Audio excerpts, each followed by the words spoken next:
Hello പ്രേക്ഷകരെ, സെൻട്രിസിറ്റിയുടെ സെൻട്രേശാലയിലേക്ക് വീണ്ടും സ്വാഗതം. എൻ്റെ പേര് ആദിത്യയാണ്. ഒരു രാജ്യമായി 2025 നമ്മുടെ GDP $5 ട്രില്യൺ എത്തുമെന്ന് പ്രതീക്ഷിക്കപ്പെടുന്നു. 2050 ഇന്ത്യ $30 ട്രില്യൺ സാമ്പത്തിക ശക്തിയാകാമെന്ന് സൂചിപ്പിക്കുന്ന നിരവധി റിപ്പോർട്ടുകളും പുറത്തുവന്നിട്ടുണ്ട്. ഒരു സാമ്പത്തിക വ്യവസ്ഥയുടെ വിജയത്തിന്റെയും വളർച്ചയുടെയും ഏറ്റവും പ്രധാനപ്പെട്ട മാനദണ്ഡങ്ങളിൽ ഒന്ന് അതിന്റെ മൂലധന വിപണികളുടെ വളർച്ചയാണ്. ഇതിൽ സംശയമില്ല. വ്യത്യസ്ത വ്യവസായ വിദഗ്ധർ നടത്തിയ നിരവധി റിപ്പോർട്ടുകൾ പ്രകാരം അടുത്ത 2 പതിറ്റാണ്ടിനുള്ളിൽ നിഫ്റ്റിയും സെൻസെക്സും പുതിയ അത്ഭുതകരമായ ഉയരങ്ങൾ തൊടുമെന്ന് പറയുന്നു. ഇന്ത്യയുടെ വളർച്ചാ കഥയിലോ, ഇന്ത്യയുടെ ഇക്വിറ്റി മൂലധന വിപണികളിലോ അല്ലെങ്കിൽ വിവിധ തരത്തിലുള്ള നിക്ഷേപങ്ങളിലോ ഒരു നിക്ഷേപകനായി ഇന്ത്യയിൽ പന്തയം വെക്കുന്നത് വലിയ ലാഭം നൽകുമെന്ന് പ്രതീക്ഷിക്കപ്പെടുന്നു. എന്നാൽ ഒരു ഇടനിലക്കാരനായി അല്ലെങ്കിൽ ധനസമ്പത്ത് മാനേജ്മെന്റും വിതരണ മേഖലയിൽ ഒരു പ്രൊഫഷണലായിട്ടോ ഈ അത്ഭുതകരമായ ഇന്ത്യയുടെ വളർച്ചാ കഥയിൽ നിന്ന് ഞാൻ എങ്ങനെ യഥാർത്ഥത്തിൽ പ്രയോജനം നേടാൻ കഴിയും? ആദ്യമായി അതിനെക്കുറിച്ച് നിങ്ങളുടെ അഭിപ്രായം എന്താണ്? ഒരു വ്യവസായത്തിലെ മുതിർന്ന വ്യക്തി എന്ന നിലയിലും ആസ്തി മാനേജ്മെന്റും വിതരണ വ്യവസായത്തോടൊപ്പം ബന്ധപ്പെട്ടിട്ടുമുള്ള ഒരാളായിട്ടും ഇതിനെക്കുറിച്ച് നിങ്ങളുടെ അഭിപ്രായം എന്താണ്? ആദിത്യെ ലജ്ജിപ്പിക്കാനല്ല, പക്ഷേ ഞാൻ ഈ യാത്രയുടെ വലിയൊരു ഭാഗം കണ്ടിട്ടുണ്ട്. 2003 ഈ വ്യവസായത്തോടൊപ്പം ചേർന്നു പ്രവർത്തിക്കാൻ എനിക്ക് ഭാഗ്യം ലഭിച്ചു. അതിനുശേഷം ഉണ്ടായ എല്ലാ മാറ്റങ്ങളും ഞാൻ നേരിൽ കണ്ടിട്ടുണ്ട്. അതിനാൽ ഒരു ഘട്ടത്തിൽ മ്യൂച്വൽ ഫണ്ടുകളും നിക്ഷേപവും അത്ര ആരോഗ്യകരമോ സ്വീകരിക്കാവുന്നതോ അല്ലെന്നു കരുതിയിരുന്ന കാലം മുതൽ ഇന്ന് ആളുകൾ ഈ ഉൽപ്പന്ന വിഭാഗമായ മ്യൂച്വൽ ഫണ്ടുകൾ സ്വീകരിക്കുകയും പ്രത്യേകിച്ച് മ്യൂച്വൽ ഫണ്ടുകളിൽ നിക്ഷേപിക്കാൻ മുന്നോട്ട് വരികയും ചെയ്യുന്നതു ഞാൻ കണ്ടിട്ടുണ്ട്. അത് കഴിഞ്ഞ 2 ദശാബ്ദങ്ങളിൽ നാം കണ്ട ആസ്തി മാനേജ്മെന്റ് വളർച്ചയിൽ വളരെ വ്യക്തമായി കാണാം എന്ന് ഞാൻ വിശ്വസിക്കുന്നു. ഞാൻ ഈ വ്യവസായത്തിൽ ചേരുമ്പോൾ 2003 ആസ്തി മാനേജ്മെന്റ് ഏകദേശം 1.5 ലക്ഷം കോടി രൂപയായിരുന്നു. സെൻസെക്സ് ഏകദേശം 3000, 2500 ലെവലുകളിലായിരുന്നു. ഇപ്പോൾ നിങ്ങൾക്ക് അറിയാം, മ്യൂച്വൽ ഫണ്ട് വ്യവസായത്തിന്റെ ആസ്തി മാനേജ്മെന്റ് 47 ലക്ഷം കോടിയിലേക്ക് ഉയർന്നിട്ടുണ്ട്. പിന്നെ സംസാരിക്കുമ്പോൾ അതെ, ഇപ്പോൾ സെൻസെക്സ് എവിടെയാണെന്ന് നമുക്ക് അറിയാം. അത് ഏകദേശം 66, 67, 000 ലെവലുകളിലാണ്. അതിനാൽ ഞാൻ പലപ്പോഴും പുതിയ ഉയരങ്ങൾ ഉണ്ടാകുന്നത് കണ്ടിട്ടുണ്ട്. അതിൽ നിങ്ങൾ വലിയൊരു ഭാഗമായിരുന്നു. ശരി. മറുവശത്ത് ഇതിൽ ഒരു വിഭാഗം ആളുകൾ വലിയ തോതിൽ ഈ മാറ്റത്തിൽ നിന്ന് ലാഭം കണ്ടെത്തി. അവർ ധനകാര്യ ഇടനിലക്കാരായിരുന്നു. അതിനാൽ അടിസ്ഥാനത്തിൽ നമ്മൾ MFTകൾ അല്ലെങ്കിൽ IFAകൾ എന്ന് വിളിക്കുന്നവരാണ് ഇവർ. ഞാൻ പലരെയും ഈ മേഖലയിലാണ് കരിയർ നിർമ്മിക്കുന്നത് കണ്ടിട്ടുണ്ട്. അപ്പോൾ മുന്നോട്ട് വന്ന ആളുകൾ വലിയ എയും നിർമ്മിച്ചിരിക്കുന്നു, അവരുടെ ക്ലയന്റുകൾക്ക് നല്ലത് ചെയ്തുകൊണ്ട്. ക്ലയന്റുകൾക്ക് സമ്പത്ത് സൃഷ്ടിച്ചുകൊണ്ട് അവർക്ക് തന്നെ സമ്പത്ത് സൃഷ്ടിക്കാൻ കഴിഞ്ഞു. ഇതിന്റെ സൗന്ദര്യം ഇതാണ്: ഈ വ്യവസായത്തിൽ നിങ്ങൾക്ക് മറ്റുള്ളവർക്കായി സമ്പത്ത് സൃഷ്ടിക്കാൻ സഹായിക്കുന്നതിന് പണം ലഭിക്കുന്നു, അതിനോടൊപ്പം തന്നെ നിങ്ങൾക്കും സമ്പത്ത് സൃഷ്ടിക്കാൻ കഴിയും. മറ്റൊരു വലിയ കാര്യം, ആദിത്യ, ഇതിലെ ഏറ്റവും വലിയ ആനുകൂല്യങ്ങളിൽ ഒന്ന് മൂലധനത്തിന്റെ ആവശ്യം യഥാർത്ഥത്തിൽ ഒന്നുമില്ലെന്നതാണ്. നിങ്ങൾക്ക് അറിവിന്റെ മൂലധനം മാത്രം ഉണ്ടായാൽ മതി. രണ്ടാമതായി, നിങ്ങൾക്ക് ഇത് സൈഡ് ബൈ സൈഡ് ആരംഭിക്കാനും കഴിയും. അതിനാൽ നിങ്ങൾ മുഴുവൻ സമയവും ഒരു MFT അല്ലെങ്കിൽ IFA ആക്കേണ്ടതില്ല. ശരി. നിങ്ങൾ ഇപ്പോൾ ചെയ്യുന്ന ജോലിക്കൊപ്പം തന്നെ ഇത് ഒരേ സമയം ആരംഭിക്കാം. കാരണം നമ്മളിൽ പലർക്കും വലിയൊരു സാമൂഹ്യ വലയം ഉണ്ട്. നമുക്ക് ചുറ്റുമുള്ള പലരും നിക്ഷേപം ചെയ്യുന്നു എന്നത് നമുക്ക് അറിയാം. പക്ഷേ ഭാഗ്യവശാൽ അല്ലെങ്കിൽ ദുർഭാഗ്യവശാൽ ഈ സമയത്ത് അവർക്ക് ഏറ്റവും മികച്ച പരിഹാരങ്ങൾ ലഭിക്കണമെന്നില്ല. നാം ഒരു കാലഘട്ടത്തിലേക്ക് നീങ്ങുകയാണ് അവിടെ സാമ്പത്തിക പരിഹാരങ്ങൾ വളരെ പ്രധാനപ്പെട്ടതും അതിന്റെ ആഴവും നിർണായകവുമാക്കും. അതിനാൽ അനിരുദ്ധ്, സമ്പത്ത് മാനേജ്മെന്റ് മേഖലയിലെ നിന്റെ യാത്രയും വളരെ സമാനവും വിശാലവുമാണ്. നിനക്ക് മെഡാശ്രദ്ധ മുതൽ ടൈതൻഗർ വരെ, പിന്നീട് സജ്ജത ശബരി വരെ പ്രമുഖ സമ്പത്ത് മാനേജ്മെന്റ് കമ്പനികളുമായി നീ ബന്ധപ്പെട്ടു പ്രവർത്തിച്ചിട്ടുണ്ടെന്ന് ഞാൻ വ്യക്തിപരമായി അറിയാം, സെൻട്രിസിറ്റിയിൽ ചേരുന്നതിനു മുമ്പ്. അപ്പോൾ നിന്റെ ഈ യാത്ര എങ്ങനെയായിരുന്നു? കഴിഞ്ഞ 20 വർഷത്തിനിടയിൽ ഇന്ത്യൻ മൂലധന വിപണികളിലോ സമ്പത്ത് മാനേജ്മെന്റ് വ്യവസായങ്ങളിലോ നീ ഈ രംഗം എങ്ങനെ രൂപപ്പെടുന്നതായി കണ്ടു? ആദിത്യ, ഞാൻ ആരംഭിച്ചപ്പോൾ സമ്പത്ത് മാനേജറായി പ്രധാനമായും ശ്രദ്ധേയവും ഇൻഷുറൻസും ആയിരുന്നു, അല്ലേ? അതുപോലെ തന്നെ ഫറാസ് പറഞ്ഞതുപോലെ ഒരു കാലത്ത് ക്രിയേറ്റീവ് ജേതർ എന്നതിന്റെ സ്വീകരണം അത്ര നല്ലതായിരുന്നില്ല, അല്ലേ? ക്രിയേറ്റീവ് ജേതർ വിതരണക്കാർക്ക് അവരുടെ നിക്ഷേപകരെ സമീപിച്ച് ക്രിയേറ്റീവ് ജേതർ എങ്ങനെ നല്ലതാണെന്നും ദീർഘകാല വളർച്ചയ്ക്കായി അവർ ഇതിൽ നിക്ഷേപിക്കേണ്ടതുണ്ടെന്നും വിശദീകരിക്കേണ്ടി വന്നിരുന്നു. അവിടെ നിന്ന് 2005 മുതൽ ഇന്നുവരെ കഴിഞ്ഞ ഒരു ദശാബ്ദത്തിൽ ക്യാദബ് ചെയ്ത് മാത്രം വളർന്നതല്ല, അതിൻ്റെ മൂല്യം ഇന്ന് ഏകദേശം 47 ലക്ഷം കോടി രൂപയിലേക്കാണ് എത്തിയിരിക്കുന്നത്. അതോടൊപ്പം മറ്റ് ഉൽപ്പന്ന വിഭാഗങ്ങളും നിക്ഷേപ അവസരങ്ങളും വളർന്നിട്ടുണ്ട്. ഉദാഹരണത്തിന്, വർഷം തോറും ഏകദേശം 25% വരെ വേഗത്തിൽ വളരുകയാണ്. അതിനാൽ കഴിഞ്ഞ 10 വർഷത്തിനിടെ വേഗത ഏകദേശം ഇരട്ടിയായി വളർന്നു. ഡെൻവയും അതുപോലെ അതിശയകരമായ വേഗത്തിൽ വളരുകയാണ്. 2005 മുതൽ 2010 വരെയുള്ള കാലഘട്ടത്തിൽ മ്യൂച്വൽ ഫണ്ട് എവിടെയുണ്ടായിരുന്നോ അതേ ഘട്ടത്തിലാണ് ഇപ്പോൾ ബോണ്ടുകൾ തുടങ്ങിയ മറ്റ് ഉൽപ്പന്നങ്ങൾ. ബോണ്ട്സ് മാർക്കറ്റും അതുപോലെ വളരെ നല്ല വേഗത്തിൽ ഏകദേശം 25% മുതൽ 30% വരെ വേഗത്തിൽ വികസിച്ചുകൊണ്ടിരിക്കുന്നു. ഇത് ഒരു വെൽത്ത് മാനേജറുടെ യാത്രയിലേക്ക് മാറ്റി നോക്കുമ്പോൾ, ഞാൻ ഒരു മ്യൂച്വൽ ഫണ്ട് ഡിസ്ട്രിബ്യൂട്ടർ എന്നതിൽ നിന്ന് വെൽത്ത് മാനേജറായി മാറി ക്ലയന്റിന്റെ സമഗ്രമായ പോർട്ട്ഫോളിയോയും സാമ്പത്തിക ഉൽപ്പന്നങ്ങളും മുഴുവൻ പരിഗണിച്ചാൽ ഞാൻ മ്യൂച്വൽ ഫണ്ടുകളും ഇൻഷുറൻസും അതിലുപരി പോകാൻ കഴിയും. അതിലൂടെ എന്റെ വരുമാനം വർദ്ധിപ്പിക്കാനും ക്ലയന്റിന്റെ പോർട്ട്ഫോളിയോയെ കൂടുതൽ സമഗ്രമായി പരിപാലിക്കാനും കഴിയും. അപ്പോൾ നിങ്ങൾ പറയുന്നത് പല അസറ്റ് ക്ലാസുകളും മാത്രമല്ല, വിവിധ ഉൽപ്പന്ന ക്ലാസുകളും ഈ രംഗത്തേക്ക് വന്നിട്ടുണ്ട് എന്നാണല്ലോ. അതായത് അതേ അസറ്റ് ക്ലാസിനുള്ളിൽ പോലും, ഉദാഹരണത്തിന് മുൻപ് ഇക്വിറ്റിയിലോ ഡെപ്റ്റിലോ മ്യൂച്വൽ ഫണ്ടുകൾ മാത്രമേ ഉണ്ടായിരുന്നുള്ളൂ. ഇപ്പോൾ ഗേദ പോലുള്ള മറ്റ് ഇൻസ്ട്രുമെന്റുകളും സാധാ ബോണ്ടുകളും വിവിധ തരത്തിലുള്ള ബോണ്ടുകളും പോലുള്ളവയും ഈ മേഖലയിലേക്ക് വന്നിട്ടുണ്ട്. അതിൽ രംഗത്തേക്ക്. അപ്പോൾ ഒരു കാര്യം ഞാൻ മനസ്സിലാക്കാൻ ആഗ്രഹിക്കുന്നു. ഞാൻ പലപ്പോഴും 2 പദങ്ങൾ കുറിച്ച് കേട്ടിട്ടുണ്ട്, പക്ഷേ ഈ രണ്ടിനും തമ്മിലുള്ള വ്യത്യാസം എനിക്ക് മനസ്സിലാക്കാൻ കഴിഞ്ഞിട്ടില്ല. ഒന്ന് മ്യൂച്വൽ ഫണ്ട് ഡിസ്ട്രിബ്യൂട്ടർ അല്ലെങ്കിൽ കഗ എന്നൊന്നാണ്, പിന്നെ മറ്റൊന്ന് ഫിനാൻഷ്യൽ പ്രോഡക്റ്റ് ഡിസ്ട്രിബ്യൂട്ടർ എന്നൊന്നാണ്. അപ്പോൾ ഇവ രണ്ടും ഒരുപോലെയാണോ? ഇവയെ ഒരേ അതേ സാഹചര്യത്തിൽ ഉപയോഗിക്കുന്നുണ്ടോ, അല്ലെങ്കിൽ ഇവയ്ക്കിടയിൽ വ്യക്തമായ വ്യത്യാസങ്ങളുണ്ടോ? അതായത് ഇത് ഒരു പരിണാമമാണ്. ഏതൊരു വ്യവസായവും ഒരു പരിണാമം കാണും. അതിനാൽ ഖെഗ എന്നത് മുൻപ് മ്യൂച്വൽ ഫണ്ട് ഉൽപ്പന്നങ്ങളുമായി മാത്രം ഇടപഴകുന്നയാളായിരുന്നു, അതായത് മ്യൂച്വൽ ഫണ്ട് ഡിസ്ട്രിബ്യൂട്ടർ. പക്ഷേ ഞാൻ ഇപ്പോൾ ചില കാര്യങ്ങൾ നിർദ്ദേശിക്കാം. ഒന്ന്, ആളുകളുടെ ആവശ്യങ്ങളും ആ ആവശ്യങ്ങൾക്ക് ലഭ്യമായ പരിഹാരങ്ങളും നാം ഇപ്പോൾ ചർച്ച ചെയ്തതുപോലെ പരിണമിച്ചുകൊണ്ടിരിക്കുന്നു. ശരി. അതിനാൽ പുതിയ ഉൽപ്പന്നങ്ങളും പുതിയ ഉൽപ്പന്ന വിഭാഗങ്ങളും വരികയാണ്. ഒരു വ്യക്തി ഒരു ഉൽപ്പന്ന ബാസ്ക്കറ്റിൽ മാത്രം ഒതുങ്ങി നിൽക്കുകയാണെങ്കിൽ അവന്റെ വളർച്ച പരിമിതമായിരിക്കും. അത് ഒരു മരത്തിൽ കെട്ടിയിട്ടുള്ളവനെന്ന പോലെ ആയിരിക്കും. അതിനാൽ അവന് മാത്രം ഒരു നിർദ്ദിഷ്ടമായ ചാരിടം മാത്രമേ ഉണ്ടാകൂ. രണ്ടാമത്, ഇപ്പോഴത്തെ കാലത്ത് നിങ്ങൾ കാണുന്നത് നിരവധിയേറെ പ്ലാറ്റ്ഫോമുകളുടെ വളർച്ചയാണ്. അവ ഉപഭോക്താക്കൾക്ക് പ്രായോഗികമായി എല്ലാ ഉൽപ്പന്നങ്ങളും നൽകുന്നു. സാങ്കേതിക വിദ്യയുടെ സ്വീകരണം മൂലം വേഗത്തിലായി. അത് എല്ലാവർക്കറിയാം. മുൻപ് ഈ ഓൺലൈൻ പ്ലാറ്റ്ഫോമുകൾ ഉപയോഗിക്കാൻ ഭയപ്പെട്ടിരുന്ന പലരും ഇപ്പോൾ അതിനോട് വളരെ പരിചിതരായിരിക്കുന്നു. ഇപ്പോൾ ഓരോ ഉൽപ്പന്ന വിഭാഗത്തിലും വ്യവസായത്തിലും പോലും ആളുകൾ ഓൺലൈൻ സേവനങ്ങൾ ആവശ്യപ്പെടുന്നുണ്ട്. ഞാൻ പറഞ്ഞതുപോലെ ഇത് ഒരു പരിണാമമാണ്. അതിനൊപ്പം ആളുകളുടെ ആവശ്യങ്ങളും ഒരു വിധത്തിൽ വളർന്നിട്ടുണ്ട്. അതിനാൽ ഒരു ഫിനാൻഷ്യൽ പ്രൊഡക്റ്റ് ഡിസ്ട്രിബ്യൂട്ടർ എന്നത് ക്ലയന്റിന്റെ ആസ്തി വിന്യാസത്തിനും ലക്ഷ്യപദ്ധതികൾക്കും പരിഹാരമായി മ്യൂച്വൽ ഫണ്ട് നിർദ്ദേശിക്കുന്നവനാണ്. അതിലൂടെ ക്ലയന്റിന്റെ കൈവശമുള്ള പണത്തിൽ നിന്ന് കൂടുതൽ പങ്ക് മാനേജ്മെന്റിനായി പിടിച്ചെടുക്കാൻ കഴിയുന്നു. അതുപോലെ മറ്റൊരു പോസിറ്റീവ് കാര്യം നോക്കിയാൽ, നമ്മൾ എപ്പോഴും വൈവിധ്യമാക്കൽ നല്ലതാണെന്ന് പറയുന്നു. മ്യൂച്വൽ ഫണ്ട് ഡിസ്ട്രിബ്യൂട്ടർമാരും അവരുടെ ക്ലയന്റുകളോട് പറയുന്നു, ദയവായി വൈവിധ്യമാക്കൂ, അതുവഴി റിസ്ക് വിതരണം ചെയ്യാം. അത് തന്നെ മ്യൂച്വൽ ഫണ്ട് ഡിസ്ട്രിബ്യൂട്ടർമാർക്കും ബാധകമാണ്. കാരണം മ്യൂച്വൽ ഫണ്ട് ഇൻഡസ്ട്രിയുടെ ആ മുഴുവൻ വളർച്ചാഘട്ടത്തിൽ ഞാൻ പങ്കാളിയായിരുന്നു. ആദ്യം പ്രതിഫലം വളരെ നല്ലതായിരുന്നു, പക്ഷേ കാലക്രമേണ ഈ പ്രതിഫലം കുറയാൻ തുടങ്ങി. അതിന് പല കാരണങ്ങളുമുണ്ട്. ചിലത് റെഗുലേറ്ററി കാരണങ്ങളാലാണ്. ഇൻഡസ്ട്രിയും വളർന്നിട്ടുണ്ട്, അതിനാൽ അതിന് അർത്ഥമുണ്ട്. അപ്പോൾ രണ്ടാമത്തേത് TR എന്നൊന്നുണ്ട്, അതായത് ടോട്ടൽ എക്സ്പെൻസ് റേഷ്യോ. ഒരു ഫണ്ട് വലുതാകുമ്പോൾ ആ പ്രത്യേക ഫണ്ടിന്റെ TR കുറയുകയാണ്.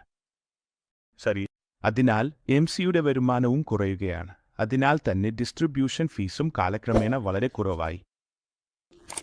അതുപോലെ തന്നെ അന്തിമ ക്ലയന്റിന്റെയും നിക്ഷേപകന്റെയും ക്ഷേമം ഉറപ്പാക്കാൻ ചെലവുകൾ നിയന്ത്രിക്കാൻ റെഗുലേറ്റർ ശക്തമായ ശ്രമങ്ങൾ നടത്തിയിട്ടുണ്ട്. അതിനാൽ ആ ദൃഷ്ടികോണത്തിൽ നോക്കുമ്പോൾ നാം, അതായത് MFTകളും അവരുടെ വരുമാന സ്രോതസ്സുകളും വൈവിധ്യമാർന്നതാക്കേണ്ടതുണ്ട്. അതും ഒന്ന്. അതിനേക്കാൾ വലിയ കാരണമാണ് ക്ലയന്റുകളുടെ ആവശ്യങ്ങൾ മാറിക്കൊണ്ടിരിക്കുന്നു. ഇപ്പോൾ കൂടുതൽ നല്ല പരിഹാരങ്ങൾ ലഭ്യമാണ്. നാം അത് നിർദ്ദേശിക്കേണ്ടതുണ്ട്. കൂടാതെ ആളുകൾ വളരെ ആഗ്രഹങ്ങൾ ഉള്ളവരായി മാറിക്കൊണ്ടിരിക്കുന്നു. ശരി. അതിനാൽ നിങ്ങൾ ഒരു മുതിർന്ന ക്ലയന്റിന് വളരെ മികച്ച ഒരു PMS നിർദ്ദേശിച്ചാൽ അത് ഒരു ചെറിയ പ്രത്യേക വിഭാഗത്തിലുള്ള ഉൽപ്പന്നമാണ്. അതിനാൽ നിക്ഷേപം മുഴുവൻ മനോവിജ്ഞാനത്തെക്കുറിച്ചാണ്. അതിനാൽ ഒരു മ്യൂച്വൽ ഫണ്ട് ഡിസ്ട്രിബ്യൂട്ടറിന്റെ 2 പ്രധാന ജോലികളുണ്ട്. ഒന്ന്, നിക്ഷേപകന്റെ മനസ്സിനെ സംരക്ഷിക്കുക, അതായത് അവന്റെ ആസക്തിയും ഭയവും നിയന്ത്രിക്കുക. ശരി. മറ്റൊന്ന്, ഏറ്റവും മികച്ച പരിഹാരങ്ങൾ നൽകുക. ശരി. അപ്പോൾ നിങ്ങൾ പറയുന്നത് ഇത് ഡിസ്ട്രിബ്യൂട്ടറിനും ലാഭകരമാണ്, കാരണം അവൻ തന്റെ വരുമാന സ്രോതസ്സുകൾ വൈവിധ്യമാർന്നതാക്കുന്നു. അതുപോലെ തന്നെ നിക്ഷേപകന്റെ കാഴ്ചപ്പാടിൽ നിന്നും അവൻ മ്യൂച്വൽ ഫണ്ടുകൾക്ക് പുറമെ കൂടുതൽ ഉൽപ്പന്നങ്ങളിലേക്കും കൂടുതൽ ആസ്തി വിഭാഗങ്ങളിലേക്കും പ്രവേശനം ലഭിക്കുന്നു. അതിനാൽ ഇത് ഇരുവർക്കും വിജയകരമായ ഒരു സാഹചര്യമാണ്. നമ്മൾ വീണ്ടും 2000-കളുടെ തുടക്കത്തിലേക്ക് പോയാൽ ആസ്തി വിഭാഗം ഫിക്സഡ് ഡിപ്പോസിറ്റുകൾ മാത്രമേ ഉണ്ടായിരുന്നുള്ളൂ. അപ്പോൾ നേരിട്ട് ഇക്വിറ്റികളിൽ നിക്ഷേപിക്കുന്നവർ വളരെ കുറവായിരുന്നു. അതും പല തട്ടിപ്പുകൾ മൂലം ആ ആത്മവിശ്വാസം തകർന്നുപോയി.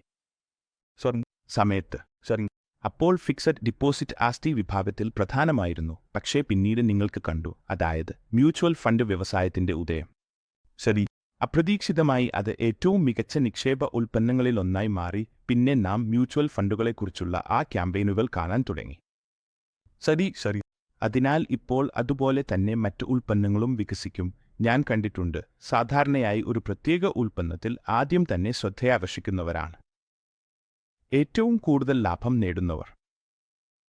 ശരി. അതായത് സത്യത്തിൽ ഞാൻ അതുമായി ബന്ധപ്പെടുന്നു, കാരണം കോവിഡ് സമയത്ത് നിരവധി ആദ്യത്തെ നിക്ഷേപകർ ഒരു ഘട്ടം ഒഴിവാക്കി. ആദ്യഘട്ടം ഒഴിവാക്കി നേരിട്ട് സ്റ്റോക്ക് നിക്ഷേപകരായി മാറി, അതും വളരെ ലളിതമായ.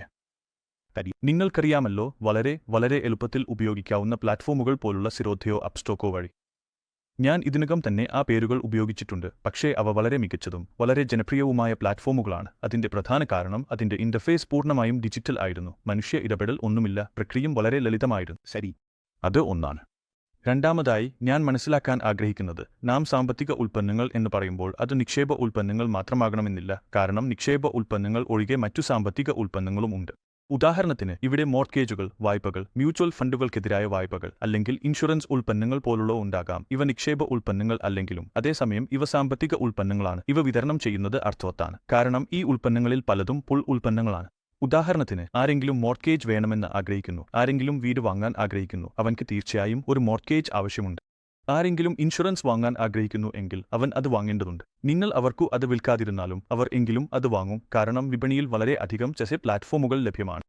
അതിനാൽ ഒരു ഡിസ്ട്രിബ്യൂട്ടറായി നിക്ഷേപ അടിസ്ഥാനമല്ലാത്ത ഉൽപ്പന്നങ്ങളുടെ ഒരു ഇൻവെന്ററിയോ തിരഞ്ഞെടുപ്പോ ഉണ്ടാക്കുന്നത് വരുമാന സ്രോതസ്സുകൾ വൈവിധ്യമാക്കുന്നതിന് അർത്ഥവത്താണോ? ഇതിനെക്കുറിച്ച് നിങ്ങളുടെ അഭിപ്രായം എന്താണ്? തികച്ചും ശരിയാണ് ആദിത്യ. നിങ്ങൾക്കറിയാമോ, ഒരു വാക്കിൽ അതിന് ഞാൻ ഉത്തരം നൽകാം. നിങ്ങൾ ചെയ്യുന്നില്ലെങ്കിൽ മറ്റാരെങ്കിലും ചെയ്യും. ശരി. അതിനാൽ നിങ്ങളുടെ വിമർശനത്തിൽ എല്ലാ സാധ്യതയുള്ള ആയുധങ്ങളും ഉണ്ടാകുന്നത് നിങ്ങളുടെ താൽപ്പര്യത്തിനാണ് ഏറ്റവും നല്ലത്. ശരിയാണല്ലോ.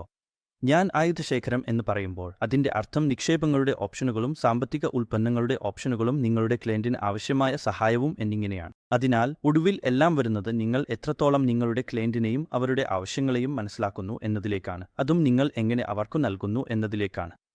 നിങ്ങൾ അവരുടെ ആവശ്യങ്ങൾക്കനുസരിച്ച് ചേരാൻ ശ്രമിക്കുന്ന നിമിഷം തന്നെ വിൽപ്പനയും പ്രതിഫലവും സ്വാഭാവികമായുള്ള ഉപോൽപ്പന്നങ്ങളായി മാറും. ശരി. അല്ലേ? ഇവിടെ വീണ്ടും ഞാൻ ഒരു കാര്യം വ്യക്തമാക്കണം എന്ന് ആഗ്രഹിക്കുന്നു. ഒരു ക്ലയന്റിന് 2 ആവശ്യങ്ങളുണ്ട്. ഒന്ന്, നിക്ഷേപിക്കാനാണ്. ചിലപ്പോൾ അവന് പണം വേണ്ടിവരും. ശരി. അതിനാൽ ഈ 2 വശത്തെയും പരിഗണിക്കുന്ന ഒരു പൂർണ്ണമായ ഉൽപ്പന്ന ശ്രേണി നിങ്ങൾക്കുണ്ടാകണം. അതിനാൽ നിങ്ങൾ ശരിയായി പറഞ്ഞതുപോലെ മോർട്ട്ഗേജുകൾ, NS, LB ഇവയൊക്കെ ക്രെഡിറ്റ് കാർഡുകളോ ബാങ്ക് അക്കൗണ്ടുകളോ പോലും എല്ലാം അത് കൂടിയും ഒരു ആവശ്യമാണല്ലോ. മറ്റൊരു ആവശ്യം നിക്ഷേപം ചെയ്യുന്നതാണ്. മൂന്നാമത്തേത് റിസ്ക് കവറാണ്. അതിനാൽ നിങ്ങളുടെ പക്കൽ മുഴുവൻ ഉൽപ്പന്നങ്ങളുടെ ബുക്കെ ഉണ്ടെങ്കിൽ നിങ്ങൾക്ക് വ്യക്തമായും അതിന്റെ മൂല്യം വർദ്ധിപ്പിക്കാൻ കഴിയും. നിങ്ങൾ ആ ക്ലയന്റിന്റെ നിങ്ങളോടുള്ള ബന്ധം കൂടുതൽ ശക്തിപ്പെടുത്തുകയാണ്. അതാണ് വളരെ അത്യന്താപേക്ഷിതമായത്. വളരെ ലളിതമായി പറഞ്ഞാൽ, നിങ്ങൾക്ക് ഒരു ഉൽപ്പന്നം ഇല്ലെങ്കിൽ ക്ലയന്റിന് പോകാൻ ഒരു വാതിൽ തുറക്കുകയാണ് നിങ്ങൾ ചെയ്യുന്നത്. ഇത്രയും മത്സരമുള്ള ലോകത്ത് വാതിൽ തുറക്കുന്നത് വളരെ അപകടകരമായ കാര്യമാണ് എന്ന് ഞാൻ വിശ്വസിക്കുന്നു. അതിനാൽ ഒരു കാര്യത്തിൽ നമുക്ക് ഉറപ്പോടെ പറയാൻ കഴിയുന്നത്, അതായത് തീർച്ചയായും അർത്ഥവത്താണ്. നിങ്ങൾക്ക് അറിയാമല്ലോ, നിങ്ങളുടെ ബാസ്ക്കറ്റിൽ വിവിധ ഉൽപ്പന്നങ്ങൾ ഉണ്ടാക്കി ക്ലയന്റുകളിലേക്ക് വിതരണം ചെയ്യാൻ കൊണ്ടുപോകുന്നത്. അവയിൽ പലതും പുൾ ഉൽപ്പന്നങ്ങളാണ്. ചിലത് ക്ലയന്റിന് ആവശ്യകത ഉണ്ടാക്കേണ്ടതും ക്ലയന്റിനെ മതിയായ രീതിയിൽ വിദ്യാഭ്യാസം നൽകേണ്ടതുമാണ്. അങ്ങനെ അവർ ആ ഉൽപ്പന്നങ്ങൾ വാങ്ങാൻ തയ്യാറാകണം എന്നതും ഉൾപ്പെടുന്നു. പക്ഷേ റെഗുലേറ്ററി ദൃഷ്ടികോണത്തിൽ നിന്ന് നോക്കുമ്പോൾ ഏറ്റവും ലളിതമായ ഉൽപ്പന്നം, ഉദാഹരണത്തിന് മ്യൂച്വൽ ഫണ്ട്, അതിൽ ഞാൻ ശരിയായി മനസ്സിലാക്കുന്നുവെങ്കിൽ ഒരാൾക്ക് ജെർദത്ത് സീരീസ് 5 പരീക്ഷ പാസ്സാക്കണം, പിന്നെ ഗൈഡ് ലൈസൻസ് നേടണം. അങ്ങനെ ഈ ഉൽപ്പന്നങ്ങൾ വിതരണം ചെയ്യാൻ കഴിയൂ. മ്യൂച്വൽ ഫണ്ട് ഡിസ്ട്രിബ്യൂട്ടർ ആകാൻ മറ്റ് റെഗുലേറ്ററി ആവശ്യകതകളുണ്ടോ? മറ്റ് ഉൽപ്പന്നങ്ങൾ വിതരണം ചെയ്യാൻ അധിക ആവശ്യകതകളുണ്ടോ? അതിനാൽ നീ അറിയാം, ഡൗലുയും രാജ്യത്തെ റെഗുലേഷനും കാരണം ഇന്ന് മ്യൂച്വൽ ഫണ്ട് ഡിസ്ട്രിബ്യൂട്ടർ ആകുന്നത് വളരെ എളുപ്പമാണ്. നിനക്ക് ചെയ്യേണ്ടത് ജെർദത്ത് 5 പരീക്ഷ എഴുതുക മാത്രമാണ്. അതിനായി ഞങ്ങൾ ഞങ്ങളുടെ ചാനലിൽ വിവിധ മോഡ്യൂളുകൾ സൃഷ്ടിച്ചിട്ടുണ്ട്. വരാനിരിക്കുന്ന ഖഗർമാർക്കും അല്ലെങ്കിൽ ഖഗ ആകാൻ ആഗ്രഹിക്കുന്നവർക്കും ആ മോഡ്യൂളുകൾ കാണുകയും ജെർദത്ത് 5 എന്താണെന്ന് മനസ്സിലാക്കുകയും പരീക്ഷ എഴുതാൻ തയ്യാറാകുകയും ചെയ്യാനാണ് അതിൻ്റെ ഉദ്ദേശ്യം. രണ്ടാമത്തെ ആവശ്യകത, നിനക്ക് വേണ്ടത് ഒരു ലാപ്ടോപ്പോ കമ്പ്യൂട്ടറോ മാത്രമാണ്. അതിലൂടെ ക്ലയന്റുകളുമായി ഇടപഴകാനും നിന്റെ ഉൽപ്പന്നങ്ങൾ അവർക്കായി വിതരണം ചെയ്യാനും അവരെ ഓൺബോർഡ് ചെയ്യാനും കഴിയും. ഇവിടെ ഞാൻ പറയേണ്ടത് അറിവ് വളരെ പ്രധാനപ്പെട്ട ഭാഗമാണ്. കാരണം അത് ട്രെയിനിംഗ് ആണ്. ട്രെയിനിംഗ് ഭാഗം കാരണം നിനക്ക് ഉൽപ്പന്നം നിന്റെ കൈയുടെ പുറം പോലെ അറിയണം. അപ്പോൾ മാത്രമേ ക്ലയന്റിന് ഏറ്റവും അനുയോജ്യമായ ഉൽപ്പന്നം ഏതാണ് എന്ന് മനസ്സിലാക്കാൻ കഴിയൂ. സാധാരണയായി ധനകാര്യ മേഖലയെ തെറ്റായ വിൽപ്പനയും ബ്രോക്കറേജിനു വേണ്ടി ആളുകൾ ഓടുന്നതും ബാധിച്ചിരിക്കുന്നു. അതിനാൽ ആദ്യമായി പറയേണ്ടത്, അല്ലെങ്കിൽ ആദ്യത്തെ ഉപദേശം എന്തായാലും ബ്രോക്കറേജിനു വേണ്ടി ഓടരുത് എന്നതാണ്. അതുപോലെ 3 ഇഡിയറ്റ്സ് എന്ന സിനിമയിൽ ഒരു ഡയലോഗ് ഉണ്ടായിരുന്നു. അവിടെ പറഞ്ഞത്, വിജയത്തിനു വേണ്ടി ഓടരുത്. അതെ. പരിപൂർണതയും വിജയവും നിന്നെ പിന്തുടരും. ശരി. ഞാൻ ശ്രദ്ധിച്ച ഒരു കാര്യം, കാരണം എനിക്ക് ബാങ്കിങ്ങിൽ വളരെ നീണ്ട ഒരു കരിയർ ഉണ്ടായിരുന്നു. അതായത് സ്ഥാപനങ്ങളുമായി ബന്ധപ്പെട്ടപ്പോൾ നിക്ഷേപകനോ സമ്പത്ത് മാനേജ്മെന്റ് സേവനങ്ങളുടെ ഉപഭോക്താവോ ആയാൽ സ്വാഭാവികമായും ഒരു വിശ്വാസം ഉണ്ടാകുന്നു. പക്ഷേ വ്യക്തികളുമായി ബന്ധപ്പെട്ടാൽ സാധാരണയായി വിശ്വാസത്തിന്റെ കുറവ് കാണാം. അതെ, ഒരു വ്യക്തിഗത ഫിനാൻഷ്യൽ ഡിസ്ട്രിബ്യൂട്ടറെയും മ്യൂച്വൽ ഫണ്ട് ഡിസ്ട്രിബ്യൂട്ടറെയും വിശ്വസിക്കുന്നത് എനിക്ക് ബുദ്ധിമുട്ടാണ് ബാങ്കിനെ വിശ്വസിക്കുന്നതിനേക്കാൾ. അതേസമയം മ്യൂച്വൽ ഫണ്ട് ഡിസ്ട്രിബ്യൂട്ടർമാർക്ക് അവരുടെ ഉൽപ്പന്നങ്ങളെക്കുറിച്ച് മികച്ച അറിവുണ്ടെന്ന് എനിക്ക് ഉറപ്പുണ്ട്. അവർ എനിക്ക് നല്ല രീതിയിൽ വിദ്യാഭ്യാസം നൽകാനും കഴിയും. പക്ഷേ ഒരു ഡിസ്ട്രിബ്യൂട്ടറിനെക്കുറിച്ച് പൊതുവെ ഒരു നെഗറ്റീവ് ഇമേജ് ഉണ്ടാകാറുണ്ട്. അതാണ് ഞാൻ ഒഴിവാക്കാൻ ശ്രമിക്കുന്നത്. അപ്പോൾ അതായത് എന്താണ്? അതുപോലെ മതിയായ പരിശീലനവും ഉൽപ്പന്നങ്ങളെക്കുറിച്ചുള്ള മതിയായ അവബോധവും അതിനുള്ള ഒരു പ്രതിരോധമായി പ്രവർത്തിക്കുമോ? തികച്ചും ശരിയാണ്. നിങ്ങൾക്കറിയാമോ, ഒരു ഡിസ്ട്രിബ്യൂട്ടർ ക്ലയന്റ് സൈഡിൽ ഇരിക്കുമ്പോൾ അവരുടെ ആവശ്യങ്ങൾ മനസ്സിലാക്കുന്നത്, അതിനു മുമ്പ് ഉൽപ്പന്നങ്ങൾ മനസ്സിലാക്കുന്നത്, ആ ഉൽപ്പന്നങ്ങളുമായി ബന്ധപ്പെട്ട അപകടങ്ങൾ എന്തൊക്കെയാണെന്ന് മനസ്സിലാക്കുന്നത്, കൂടാതെ ഉയർന്ന കമ്മീഷൻ ലഭിക്കുന്ന ഉൽപ്പന്നം എന്നതുകൊണ്ട് മാത്രം അതിനെ തെറ്റായി വിൽക്കാൻ ശ്രമിക്കാതിരിക്കുക എന്നതും അത്രമേൽ പ്രധാനമാണ്. നിങ്ങൾ ഈ ഘട്ടങ്ങൾ ശ്രദ്ധിച്ചാൽ നിങ്ങൾ ഇതിനകം തന്നെ ക്ലയന്റിന്റെ വിശ്വാസം നേടുകയാണ്. ഈ ബിസിനസ് അല്ലെങ്കിൽ ഈ മേഖല മുഴുവൻ വിശ്വാസത്തെക്കുറിച്ചാണ്. കാരണം ഇത് നിങ്ങളുടെ നിക്ഷേപകരുടെ കഠിനാധ്വാനവും പണവുമാണ്. അതിനാൽ നിങ്ങൾക്ക് വളരെയധികം ശ്രദ്ധയോടും ജാഗ്രതയോടും കൂടി നിങ്ങളുടെ ക്ലയന്റിന്റെ റിസ്ക് പ്രൊഫൈലിനും ആവശ്യങ്ങൾക്കും അനുസരിച്ച് നിക്ഷേപം നടത്തേണ്ടതുണ്ട്. നിങ്ങൾ ആ പണം നിക്ഷേപിക്കണം, അവരെ ആ പണം നിക്ഷേപിക്കാൻ സഹായിക്കണം. അപ്പോൾ നോക്കൂ, ഈ വ്യവസായത്തിന്റെ ഭംഗി എന്തെന്നാൽ നിങ്ങൾ നിങ്ങളുടെ ക്ലയന്റിന്റെ താൽപ്പര്യങ്ങൾക്കായി പ്രവർത്തിക്കുകയാണെങ്കിൽ നിങ്ങളുടെ ക്ലയന്റിന്റെ ചേതകൾ വളരും. അടിസ്ഥാന വിപണികൾ കാരണം വിപണികളും സ്വയം മുന്നോട്ട് പോകുന്നുണ്ട്. അതിനാൽ ഞാൻ ഒരാളാണ്. ഞാൻ പറഞ്ഞതുപോലെ 2003 സെൻസെക്സ് 3000 ലെവലിൽ നിന്ന് 2023 ഏകദേശം 67,000 ലെവലിലേക്ക്, 2023 67,000 ലെവലുകൾ. അപ്പോൾ എന്താണ് നടക്കുന്നത്? നിങ്ങൾ നിങ്ങളുടെ ക്ലയന്റിന്റെ പേരിൽ നിക്ഷേപിച്ച പണം സ്വയം വളർന്നിരിക്കുന്നു. അതിനാൽ യഥാർത്ഥത്തിൽ സംഭവിക്കുന്നത് എന്തെന്നാൽ നിങ്ങൾ എടുക്കുന്ന എല്ലാ തീരുമാനങ്ങളിലും നിങ്ങളുടെ വരുമാനത്തിൽ സ്വയമേവ ഒരു വർധനയോ സൃഷ്ടിയോ ഉണ്ടാകുന്നു.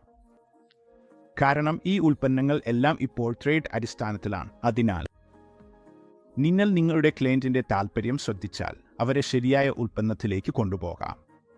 നിങ്ങൾ അവരെ ശരിയായ ആസ്തി ക്ലാസ്സിലേക്കാണ് കൊണ്ടുപോകുന്നത് എങ്കിൽ ആ മുഴുവൻ യാത്രയും മൂലധന വിപണിയിലെ വളർച്ചയും നിങ്ങളുടെ വരുമാനം കൂടുതൽ വർദ്ധിപ്പിക്കും. അത് മനസ്സിലാക്കേണ്ട വളരെ വളരെ പ്രധാനപ്പെട്ട ഒരു കാര്യമാണ്. അതിനെ അവഗണിക്കരുത്. രണ്ടാമത്തെ വശം സെൻട്രിസിറ്റി പോലുള്ള ഒരു പ്ലാറ്റ്ഫോം എങ്ങനെ അത് പ്രധാനമായും പ്രവർത്തിക്കുന്നത്. ഈ യാത്രകളിൽ ഈ പങ്കാളികളെ സഹായിക്കുന്നതിൽ അവർക്ക് എന്ത് പങ്ക് വഹിക്കാനാകും, അല്ലേ? അടുത്തത്, ഞങ്ങൾ ഞങ്ങളുടെ പ്ലാറ്റ്ഫോമിനെ വൺ ഡിജിറ്റൽ എന്ന സെൻട്രിസിറ്റിയിൽ നിന്ന് വിളിക്കുന്നു. അതിന് കാരണം എന്താണെന്ന് പറയാം. കാരണം ഞങ്ങൾ 4 പ്രശ്നങ്ങളെയും 4 പില്ലറുകളെയും പരിഗണിച്ചാണ് ഇത് ഒരുക്കിയിരിക്കുന്നത്. ഒന്നാമത്, പ്രൊഡക്റ്റ് മാർക്കറ്റ് പ്ലേസ്. ഇവിടെ ഞങ്ങൾ നമ്മുടെ മ്യൂച്വൽ ഫണ്ട് ഡിസ്ട്രിബ്യൂട്ടർമാരെയും SCS പങ്കാളികളെയും എല്ലാ നിക്ഷേപത്തിനായി ലഭ്യമായ ധനകാര്യ ഉൽപ്പന്നങ്ങളിലേക്കും ആക്സസ് നൽകാൻ ശക്തിപ്പെടുത്തുകയാണ്, അവരുടെ ക്ലയന്റുകൾക്കായി. രണ്ടാമത്, നിങ്ങൾക്ക് ആ മാർക്കറ്റ് പ്ലേസ് ലഭിച്ചാൽ, ആ ഉൽപ്പന്നങ്ങളിലേക്കുള്ള ആക്സസ് ലഭിച്ചാൽ, അതെങ്ങനെ എക്സിക്യൂട്ട് ചെയ്യാം, അല്ലേ? അപ്പോൾ ഞങ്ങളുടെ പ്ലാറ്റ്ഫോമിൽ നിങ്ങൾക്ക് അവയെ ഡിജിറ്റലായി എക്സിക്യൂട്ട് ചെയ്യാൻ കഴിയും, ശരിയാണല്ലോ? മൂന്നാമത്, നിങ്ങൾ ആ ഉൽപ്പന്നങ്ങളിൽ നിക്ഷേപം നടത്തിയ ശേഷം പ്രധാനപ്പെട്ട ഭാഗം നിങ്ങൾ എങ്ങനെ ശരിയായി റിപ്പോർട്ട് ചെയ്യുന്നു, നിങ്ങളുടെ CAD, നിങ്ങളുടെ റിപ്പോർട്ടിംഗ് അനലിറ്റിക്സ് എന്നിവയാണല്ലോ. കാരണം ഇത് വളരെ പ്രധാനപ്പെട്ടതാണ്. നിങ്ങൾക്ക് നിക്ഷേപം ചെയ്ത് അതിനെ മറന്നു പോകാൻ കഴിയില്ല. നിങ്ങൾ ആ നിക്ഷേപങ്ങളെയും മാർക്കറ്റിനെയും അതിനെയും ബാധിക്കുന്ന വിവിധ അനിശ്ചിതത്വങ്ങളെയും നിരന്തരം ശ്രദ്ധിക്കണം, കാരണം അവയൊക്കെയാണ് നിങ്ങളുടെ നിക്ഷേപ ലാഭം സ്വാധീനിക്കുന്നത്. മറ്റൊരു കാര്യം, ഒരു മ്യൂച്വൽ ഫണ്ട് ഡിസ്ട്രിബ്യൂട്ടറായി നിങ്ങളുടെ ക്ലയന്റുകളുടെ പേരിൽ നിങ്ങൾ ഈ കാര്യങ്ങൾ ശ്രദ്ധിക്കുമെന്ന് പ്രതീക്ഷിക്കപ്പെടുന്നു, കാരണം അവർ അവരുടെ ജീവിതത്തിൽ തിരക്കിലാണ്. അതിനാൽ ഈ വിഷയത്തിൽ നിങ്ങളുടെ വിദഗ്ധത അവർക്കാവശ്യമാണ്. അതുകൊണ്ടാണ് ഞങ്ങളുടെ പ്ലാറ്റ്ഫോമിൽ നിങ്ങൾക്ക് ഇത് മിനിറ്റുകൾക്കുള്ളിൽ ചെയ്യാൻ കഴിയുക, ശരിയാണല്ലോ? നിങ്ങൾക്ക് റിപ്പോർട്ടുകൾ സൃഷ്ടിക്കാനും അനലിറ്റിക്സ് തയ്യാറാക്കാനും കഴിയും.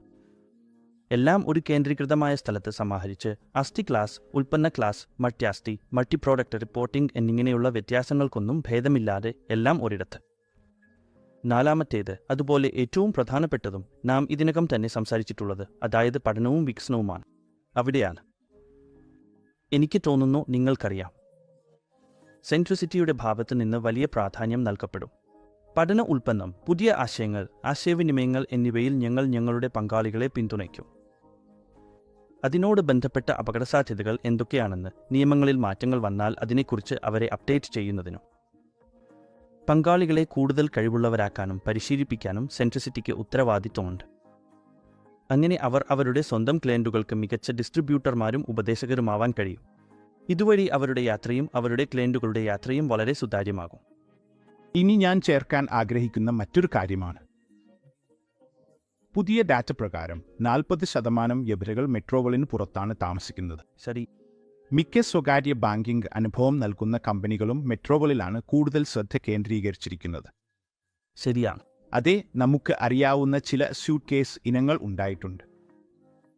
പക്ഷേ ടയർ 2 നഗരങ്ങളിലും ടയർ 3 നഗരങ്ങളിലും ഉള്ള മിക്ക കാരന്മാരും മാത്രമല്ല, മ്യൂച്വൽ ഫണ്ട് ഡിസ്ട്രിബ്യൂട്ടർമാരെ മാത്രമല്ല, അവരുടെ ക്ലയന്റുകൾക്കും മാർക്കറ്റിൽ ലഭ്യമായ ഉൽപ്പന്നങ്ങൾ, പ്രത്യേകിച്ച് മെട്രോകളിൽ മാത്രം ലഭ്യമായവ ലഭ്യമല്ല. ഇപ്പോൾ ഏറ്റവും മികച്ച പരിഹാരങ്ങളോ അല്ലെങ്കിൽ ഉന്നത പരിഹാരങ്ങളോ ആകാം, ശരിയാണോ? ഉന്നത പരിഹാരങ്ങൾ. അതിനാൽ വീണ്ടും സെൻട്രിസിറ്റിയുടെ മുഴുവൻ ദൗത്യ ദർശന പ്രസ്താവന അതിനെയാണ് ചുറ്റിപ്പറ്റുന്നത്. നാം സ്വകാര്യ ബാങ്കിംഗ് അനുഭവം ജനാധിപത്യവത്കരിക്കാൻ ആഗ്രഹിക്കുന്നു. ഏത് നഗരത്തിൽ താമസിച്ചാലും എങ്ങനെയുള്ള വരുമാന നിലയിലായാലും ഓരോരുത്തർക്കും അത് ലഭ്യമാക്കാൻ. അത് അർത്ഥവത്താണ്, കാരണം എനിക്ക് പറഞ്ഞതും വിവിധ റിപ്പോർട്ടുകളും പറയുന്നത് പോലും വരുമാന വ്യത്യാസങ്ങൾ വളരെ വേഗത്തിൽ കുറയുകയാണ്. ടയർ 3, 4 നഗരങ്ങളും ടയർ 1 നഗരങ്ങളും മെട്രോ നഗരങ്ങളും തമ്മിൽ. ഇവിടെയുള്ള ജനസംഖ്യയും വളരെ ആഗ്രഹങ്ങൾ നിറഞ്ഞവരാണ്. അവർ ജീവിതത്തിൽ അടുത്ത ഘട്ടത്തിലേക്ക് കടക്കാൻ ആഗ്രഹിക്കുന്നു. മികച്ച ഉൽപ്പന്നങ്ങൾ ഉപയോഗിക്കുന്നതിൽ മാത്രമല്ല, മികച്ച സമ്പത്ത് മാനേജ്മെന്റ് സേവനങ്ങൾ ഉപയോഗിക്കുന്നതിലും അവർ താൽപ്പര്യപ്പെടുന്നു. അതുകൂടാതെ നിങ്ങൾക്കറിയാമോ, ഇപ്പോൾ ആ പ്രദേശങ്ങളിൽ ഉള്ള ഡിസ്ട്രിബ്യൂട്ടർമാരോ അഡ്വൈസർമാരോ മികച്ച ഉൽപ്പന്നങ്ങൾ ലഭ്യമാക്കാൻ കഴിയുന്നില്ല, അല്ലെങ്കിൽ ആ ഉൽപ്പന്നങ്ങൾ ഉപഭോക്താക്കൾക്ക് എങ്ങനെ അവതരിപ്പിക്കാമെന്ന അറിവ് പോലും ഇല്ല. ഇവിടെയാണ് സെൻട്രിസിറ്റി പോലുള്ള പ്ലാറ്റ്ഫോമുകൾ വലിയ സഹായം ചെയ്യാൻ കഴിയുന്നത്. കൂടാതെ, അയ്യോ, ഞാൻ നിങ്ങളോട് പറയാൻ മറന്നു. നീ ആദ്യം പറഞ്ഞ ഒരു കാര്യം, ആളുകൾ ബാങ്കിംഗ്, സമ്പത്ത് മാനേജ്മെന്റ് സ്ഥാപനങ്ങൾ അല്ലെങ്കിൽ RMS എന്നിവയിൽ വിശ്വസിക്കാൻ പ്രവണത കാണിക്കുന്നു എന്നാണ്. കൂടുതൽ വിശ്വാസം എങ്ങനെ?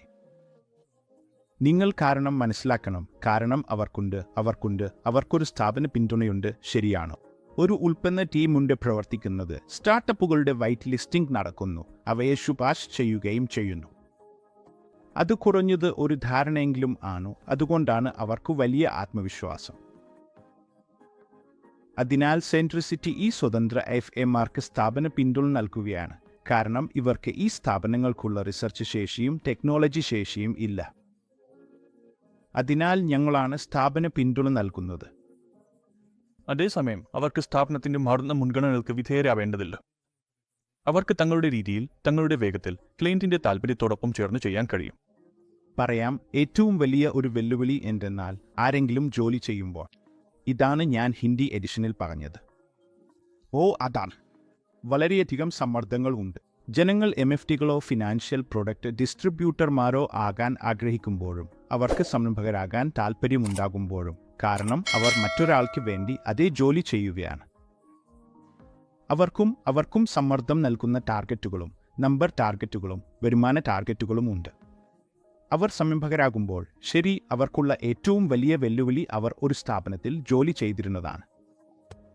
അതുകൊണ്ട് ഇതുവരെ അവരെ സ്പൂൺ ഫീഡ് ചെയ്തുപോലെയാണ്. അവർക്കു തങ്ങളെ തന്നെ ഈ ലോകത്ത് ഇറങ്ങുമ്പോൾ അതിവിശേഷം ബുദ്ധിമുട്ടാണ്. അതുകൊണ്ട് ചില സ്റ്റാൻഡേർഡ് സൊല്യൂഷനുകൾ ഉണ്ട്. അവയിൽ ചിലത് വെറും മ്യൂച്വൽ ഫണ്ട് റിപ്പോർട്ടിംഗ്, ചിലത് വെറും ബോണ്ട് റിപ്പോർട്ടിംഗ് മാത്രമേ നൽകൂ. പക്ഷേ കാണൂ, അതാണ് കാര്യക്ഷമമായ ഉപദേശമോ വിതരണമോ പ്രവർത്തിക്കും. അത് വളരെ വളരെ സിങ്ക്രണൈസ്ഡ് ആയിരിക്കണം. കാരണം നിങ്ങൾക്ക് 10,000 ആപ്പുകളിലോ, ക്ഷമിക്കണം, ഞാൻ സംഖ്യ അതിരുകടക്കുന്നു, പക്ഷേ നിങ്ങൾ ഒരാൾ മാത്രമായിരിക്കുമ്പോൾ എത്രത്തോളം നിങ്ങൾ വ്യാപിപ്പിക്കാനാകും? അതിനാൽ ആശയം എന്തെന്നാൽ മുഴുവൻ അനുഭവവും, മൾട്ടി പ്രോഡക്റ്റ് അനുഭവവും ഒരു ലാപ്ടോപ്പിലോ ഫോണിലോ ഒതുക്കി പാക്കേജ് ചെയ്യുക എന്നതാണ്. ശരിയാണോ? അത് നിങ്ങൾക്ക് ഒരു വഴിയിൽ ഓഫർ ചെയ്യാൻ കഴിയുന്ന രീതിയിലാണ്. നിങ്ങൾ കാണുന്നുവെങ്കിൽ വീണ്ടും വികസിത ലോകത്ത് എന്ത് സംഭവിച്ചാലും ശരി, നാം അതേ ദിശയിലേക്കാണ് വളരെ വേഗത്തിൽ നീങ്ങുന്നത് എന്ന് ഞാൻ കരുതുന്നു. പക്ഷേ പാശ്ചാത്യ രാജ്യങ്ങളിൽ എന്ത് സംഭവിച്ചാലും ഒടുവിൽ അതേ കാര്യങ്ങൾ ഇന്ത്യയിലും സംഭവിക്കും, സമയതാരതമ്യത്തോടെ. അതിനാൽ നിങ്ങൾ നോക്കിയ മുഴുവൻ രംഗം യൂറോപ്യൻ രാജ്യങ്ങളിലോ അമേരിക്കയിലോ വികസിത രാജ്യങ്ങളിലോ ഉള്ള IFAകളുടെ നിങ്ങൾക്ക് ഒരു മാറ്റം കാണാം. എന്നാൽ പ്രായോഗികമായി സ്റ്റാൻഡ് എലോൺ IFAകൾ അവിടെ ഇല്ല. അതിന് പല കാരണങ്ങളുണ്ട്. ഒന്ന് അവിടെയുള്ള റെഗുലേറ്ററി മാറ്റങ്ങളാണ്. അവിടെ IFAകളുടെ റെഗുലേറ്ററി ആവശ്യങ്ങൾ വളരെ ശക്തമാണ്. വികസിത രാജ്യങ്ങളിൽ നിങ്ങൾ കാണുന്നുണ്ടെങ്കിൽ ഇന്ത്യയും പതുക്കെ അതിലേക്ക് നീങ്ങുകയാണ്. ഞാൻ മ്യൂച്വൽ ഫണ്ട് ഇൻഡസ്ട്രിയിൽ ആരംഭിച്ചപ്പോൾ അന്ന് അൺഫ്രീ സർട്ടിഫിക്കേഷൻ എന്നൊന്നും ഉണ്ടായിരുന്നില്ല. ആരും, ഏതെങ്കിലും ടോം, ഡിക്ക്, ഹാരി എന്ന പോലുള്ളവരും മ്യൂച്വൽ ഫണ്ട് ഡിസ്ട്രിബ്യൂട്ടർ ആകാമായിരുന്നു. അങ്ങനെയൊന്നുമൊക്കെ ഇല്ലായിരുന്നു. ഇപ്പോൾ എങ്ങനെയാണ്? പിന്നീട് സെബിയുടെ നിർദ്ദേശപ്രകാരം നിങ്ങൾക്ക് 100 കോടി രൂപയിലധികം AUM ഉണ്ടെങ്കിൽ നിങ്ങൾ ഓഡിറ്റിന് വിധേയരാവും. ഇങ്ങനെ വീണ്ടും വീണ്ടും ഈ റെഗുലേറ്ററി ആവശ്യങ്ങൾ കൂടുതൽ ശക്തമാവും എന്ന് അന്ന് ഞാൻ വിശ്വസിക്കുന്നു. ഏതൊരു വ്യവസായവും വളരുന്നത് ഇതുപോലെയാണ്. അതിനാൽ കാര്യങ്ങൾ വളരെ വളരെ ബുദ്ധിമുട്ടുള്ളതാകാനാണ് പോകുന്നത്. രണ്ടാമതായി, നിങ്ങൾ ഒരു പ്ലാറ്റ്ഫോമിൽ ചേരുമ്പോൾ നിങ്ങൾക്ക് സ്കെയിലിൻ്റെ സാമ്പത്തിക നേട്ടങ്ങൾ ലഭിക്കും. മൂന്നാമതായി, സാങ്കേതികവിദ്യ വില കുറഞ്ഞതല്ല. അതേ, വ്യക്തികൾക്ക് മുന്നോട്ട് പോകാൻ അത്യന്തം ബുദ്ധിമുട്ടാണ്. സെൻട്രിസിറ്റി നിർമ്മിച്ചിരിക്കുന്ന പ്ലാറ്റ്ഫോം അത്രയേറെ വലിയതും ശക്തവുമാണ്. ഇത് ഒരാൾക്ക് താങ്ങാനാവാത്ത വലിയ ചെലവാണ്. അതുപോലെ തന്നെ സെൻട്രിസിറ്റി നൽകുന്ന ഗവേഷക സംഘവും വിവിധ പിന്തുണകളും ആ മുഴുവൻ സ്ഥാപന പിന്തുണയും വളരെ പ്രധാനപ്പെട്ടതാണ്. അതിനാൽ മുഴുവൻ ഡെറ്റ് ഡെസ്കും മുഴുവൻ ഇക്വിറ്റി ഡെസ്കും ഉച്ച നിലവാരത്തിലുള്ള പങ്കാളികൾക്കായി ഡ്യൂ ഡിലിജൻസ് ഉൾപ്പെടെ പ്രവർത്തിക്കുന്ന മുഴുവൻ ഉൽപ്പന്ന ടീമും ഇവിടെയുണ്ട്. ഇവയൊക്കെ സാധ്യമായ കാര്യങ്ങളല്ല. അതിനാലാണ് ഞാൻ ഇതിൽ പങ്കാളിയാകാൻ തീരുമാനിച്ചത്. കൂടാതെ ഉൽപ്പന്നങ്ങളുടെ പുരോഗതിയും ഇതിലൂടെയാണ് നടക്കുന്നത്. ഇതാണ് കാരണം അഫാസുകൾ പ്രായോഗികമായി സ്വതന്ത്രരായിരിക്കുന്നു. പശ്ചിമ രാജ്യങ്ങളിൽ അഫാസുകൾക്ക് സ്വതന്ത്രമായ നിലയില്ല. അവരിൽ ഭൂരിഭാഗവും പ്ലാറ്റ്ഫോമുമായി ബന്ധപ്പെട്ടു പ്രവർത്തിക്കുകയാണ്. ഇത് ഇന്ത്യയിലും ഒരു ട്രെൻഡായിരിക്കും. ശരി, ഞാൻ ശക്തമായി വിശ്വസിക്കുന്നു. പ്ലാറ്റ്ഫോമുകൾ വലിയ മൂല്യവർദ്ധനവ് നൽകും. പ്രത്യേകിച്ച് നമ്മൾ കാണിക്കുന്ന ഉദ്ദേശ്യത്തോടെയുള്ള പ്ലാറ്റ്ഫോമുകൾ. അത് ഉൽപ്പന്നങ്ങൾ, ആസ്തികൾ. അത് വാസ്തവത്തിൽ നിങ്ങൾക്കറിയാമോ, ട്രെൻഡ് ഇതാണ്. ടയർ 3-4 നഗരങ്ങളിലോ അതുപോലെ വലിയ നഗരങ്ങളിലോ പ്രവർത്തിക്കുന്ന ഭൂരിഭാഗം ASSകൾ, അതായത് വ്യക്തിഗതമായി സ്വതന്ത്രമായി പ്രവർത്തിക്കുന്ന ASSകൾ, അവർ നഷ്ടപ്പെടുന്നുണ്ട്. HN എന്നത് അൾട്രാ, HN എന്നത് വലിയ ട്രാൻസാക്ഷനാണ്. ഉദാഹരണത്തിന് പല നഗരങ്ങളിലും കഴിഞ്ഞ 10 വർഷത്തിനിടെ വലിയ പണം സൃഷ്ടിക്കപ്പെട്ടിട്ടുണ്ട്. കാരണം പല ഫോൾഡർമാരും പണത്തിൽ പ്രവേശിച്ചു. നിങ്ങൾക്കറിയാമോ, നിരവധി സ്റ്റാർട്ടപ്പുകൾ ഉണ്ടായിരുന്നു. അവിടെ എക്സിറ്റ്സും സ്റ്റേക്ക് സെയിൽസും നടന്നിട്ടുണ്ട്. പക്ഷേ എത്രയോ IFSകൾക്ക് ആ ബന്ധങ്ങളിൽ യഥാർത്ഥത്തിൽ കയറി ചേരാൻ കഴിഞ്ഞു. ഏറ്റവും വലിയ കാരണം അവർ വ്യക്തികളായിരുന്നു, അല്ലേ? അവർക്കു സ്ഥാപന പിന്തുണയൊന്നും ഉണ്ടായിരുന്നില്ല. അവർക്കു അവരുടെ എന്നിങ്ങനെയുള്ളവരോട് പോയി അവതരിപ്പിക്കാൻ ഉത്പന്നവും പ്ലാറ്റ്ഫോം പിന്തുണയും ഉണ്ടായിരുന്നില്ല. അല്ലെങ്കിൽ പുതിയ അറിയപ്പെടാത്ത ക്ലയന്റുകളും HNകളും അൾട്രാ HNകളും. അവിടെയാണ് യമുനയുടെ മെന്റർ എന്ന നിലയിൽ ഞങ്ങളുടെ ദൗത്യമാണ് ഓരോ SAയും ആ പിന്തുണയോടെ ശക്തിപ്പെടുത്താൻ ആഗ്രഹിക്കുന്നത്. അങ്ങനെ അവർ ഈ രാജ്യത്തിലെ ഓരോ HNയും അൾട്രാ HNയും നേരിട്ട് കണ്ടു അവരെ തങ്ങളുടെ ക്ലയന്റുകളാക്കാൻ കഴിയണം. ഉത്പന്നങ്ങൾക്കപ്പുറം ഇവിടെ ധാരാളം സേവനങ്ങളും ഉണ്ട്. അത് ഞങ്ങളുടെ പ്ലാറ്റ്ഫോമിൽ ലഭ്യമാണ്. വളരെ ലളിതമായ കാര്യം നന്നായി ആസൂത്രണം ചെയ്യുക എന്നതാണ്. പൊതുജനങ്ങൾ വെൽ പ്ലാനിങ്ങിന്റെ, എസ്റ്റേറ്റ് പ്ലാനിങ്ങിന്റെ, NRS നിക്ഷേപങ്ങളുടെ പ്രാധാന്യം മനസ്സിലാക്കിയിട്ടുണ്ട്. അതുകൂടാതെ ഇമിഗ്രേഷൻ ലേണിംഗ് മുതലായവയുമുണ്ട്. ഇവയാണ് പ്ലാറ്റ്ഫോം നൽകുന്ന ചില മൂല്യവർദ്ധനവുകൾ. അതും ഇപ്പോൾ വളരെ പ്രസക്തമായവയും ഭാവിയിലും അത്രയേറെ പ്രസക്തമായവയും. ഇപ്പോൾ നിലവിലുള്ള കാലഘട്ടത്തിൽ ഇതെല്ലാം ചേർത്ത് നോക്കുമ്പോൾ വലിയ പ്ലാറ്റ്ഫോമുകൾ ഈ മൂല്യനിർദ്ദേശം നൽകുന്നു. ഞാൻ നിങ്ങൾക്ക് വളരെ വ്യത്യസ്തമായ ഒരു കാര്യം നൽകുകയാണ്. ഞാൻ വെറും മ്യൂച്വൽ ഫണ്ടുകൾ മാത്രം നൽകുന്നില്ല. അതിനാലാണ് നിങ്ങൾക്ക് കാണാൻ കഴിയുന്നത് പലരും പഴയകാലത്തെ MFDകളിൽ നിന്ന് സ്ഥാപന പിന്തുണയുള്ള പ്ലാറ്റ്ഫോമുകളിലേക്ക് മാറുന്നത്. ആളുകൾ. അതുകൊണ്ടാണ് അവർ മറ്റുള്ള സമ്പത്ത് മാനേജ്മെന്റ് ആളുകൾക്കായി വാങ്ങുന്നത്. ഇതാണ് ഇപ്പോൾ നടക്കുന്ന മുഴുവൻ മാറ്റം. ഇതിലാണ് സെൻട്രിസിറ്റി ഇടപെടുന്നത്. ഞാൻ ഒന്ന് ചുരുക്കി പറയാമെങ്കിൽ, ഒരു കാര്യം ഉറപ്പാണ്, നമ്മൾ ചർച്ച ചെയ്തപോലെ ഇന്ത്യയുടെ വളർച്ചാ കഥയിൽ മൂലധന വിപണികൾക്ക് വലിയ ഗുണം ലഭിക്കാൻ പോകുന്നു. നാം 20-30 ട്രില്യൺ ഡോളർ സാമ്പത്തിക ശക്തിയാകാൻ കഴിയുന്നുവെങ്കിൽ അതിന് പിന്നാലെ വളരെ ശക്തമായ ഇക്വിറ്റി ക്യാപിറ്റൽ മാർക്കറ്റും ഡെറ്റ് ക്യാപിറ്റൽ മാർക്കറ്റും ധാരാളം സാമ്പത്തിക ഉൽപ്പന്നങ്ങളുടെ വിതരണം നടത്താനുള്ള സാധ്യതയും ഉണ്ടാകും. അതിനായുള്ള ആവശ്യകതയും വളരെ കൂടുതലാകും. ഇവയിലേക്കുള്ള ആവശ്യകത വളരെ കൂടുതലായാൽ ഈ ഉൽപ്പന്നങ്ങൾ വിതരണം ചെയ്യാനുള്ള വലിയ സാധ്യതയുണ്ട്. അതിനാൽ ഞാൻ ഒരു കരിയർ നിർമ്മിക്കാൻ ആഗ്രഹിക്കുന്നുവെങ്കിൽ, ഞാൻ സാമ്പത്തിക ഉൽപ്പന്നങ്ങളുടെ സോളോ ഡിസ്ട്രിബ്യൂട്ടറായി മാറാൻ ആഗ്രഹിക്കുന്നുവെങ്കിൽ അതിന് വലിയ സാധ്യതയുണ്ട്. രണ്ടാമതായി, ഈ യാത്രയിൽ എന്നെ സഹായിക്കാനും ഒരു സ്ഥാപന ആധാരം നൽകാനും കഴിയുന്ന ഒരു പ്ലാറ്റ്ഫോമുമായി ബന്ധപ്പെട്ടിരിക്കുക എന്നതാണ്. ഞാൻ വിൽക്കേണ്ട ഉൽപ്പന്നങ്ങളെ സഹായിക്കുകയും ആ ഉൽപ്പന്നങ്ങൾ വിൽക്കാൻ വേണ്ട പരിശീലനം നൽകുകയും ചെയ്യുക. മറ്റൊന്നായി, ഇടപാടുകൾ നടത്താൻ ശക്തമായ ഒരു ടെക്നോളജി പ്ലാറ്റ്ഫോം. ഈ ഉൽപ്പന്നങ്ങൾ എന്റെ ക്ലയന്റിന് റിപ്പോർട്ട് ചെയ്യാനും അതിനാൽ തന്നെ ഒരാൾ വളരെ ശക്തമായ മൾട്ടി ആസറ്റ്, മൾട്ടി പ്രോഡക്റ്റ് പ്ലാറ്റ്ഫോമുമായി ബന്ധപ്പെട്ടിരിക്കണം. നാലാമതായി, നമുക്ക് നമ്മുടെ പ്ലാറ്റ്ഫോം, അതായത് സെൻട്രിസിറ്റി, ചർച്ച ചെയ്യേണ്ടതുണ്ട്. അത് ആദ്യം ഞാൻ നിങ്ങളോട് വിശദീകരിക്കാം. അത് ഡിജിറ്റലാണ്. അപ്പോൾ നമ്മുടെ മോഡൽ ഡിജിറ്റലാണ്. അത് ഡിജിറ്റൽ മാത്രമല്ല, കാരണം ദിവസത്തിന്റെ അവസാനം നമ്മൾ ഇന്ത്യയിലാണല്ലോ. അപ്പോൾ നമ്മൾ കണ്ടിട്ടുള്ളത് അതും സാധാരണ അനുഭവം തന്നെയാണ്. നമുക്ക് ഇന്ത്യക്കാരായതുകൊണ്ട് ഇത് ഒന്ന് വിചിത്രമാണ്. പാരമ്പര്യമായി ടെക്നോളജി നിഷേധിക്കുന്നവരാണല്ലോ നമ്മൾ. അതിനാൽ നാം പലവിധത്തിൽ ടെക്നോളജി ഉപയോഗിക്കുന്നു. പക്ഷേ പണവുമായി ബന്ധപ്പെട്ടാൽ നാം ടെക്നോളജിയിൽ നിന്ന് ഒന്ന് അകലം പാലിക്കാറാണ് ചെയ്യുന്നത്, അല്ലേ? എന്തോ അതിൽ നമുക്ക് അത്രയും ആശ്വാസമില്ല. അവിടെ ഒരാൾക്ക് ഒരു പ്രേരണയും തൊട്ടടുത്ത് ഇരിക്കുന്ന ആരോ ഒരാൾക്ക് ഒരു ദിശയും നൽകേണ്ടതുണ്ട്. ഇതാണ് നിനക്ക് അനുയോജ്യമായ ശരിയായ സാമ്പത്തിക ഉൽപ്പന്നം. എന്നെ വിശ്വസിക്കൂ, ആവശ്യമായ കഴിവുകൾ എനിക്ക് ഉണ്ട്. നിനക്ക് ശരിയായതാണ് ഞാൻ ചെയ്യുന്നത്. അതിനാൽ നീ ഇത് ചെയ്യണം. ആ പ്രേരണ വളരെ ആവശ്യമാണ്. അതാണ് എന്നെ ഒരു ശുദ്ധമായ പ്ലാറ്റ്ഫോമിൽ നിന്ന് വ്യത്യസ്തനാക്കുന്നത്. നീ ചെയ്യരുത്, അതായത് ഡൂ ഇറ്റ് യുവർ സെൽഫ് തരത്തിലുള്ള ഒരു പ്ലാറ്റ്ഫോം. പ്രത്യേകിച്ച് വലിയ തുകകളാണ് നിക്ഷേപിക്കേണ്ടത്, കോടികളിൽ എത്തുന്ന തുകകളാണെങ്കിൽ.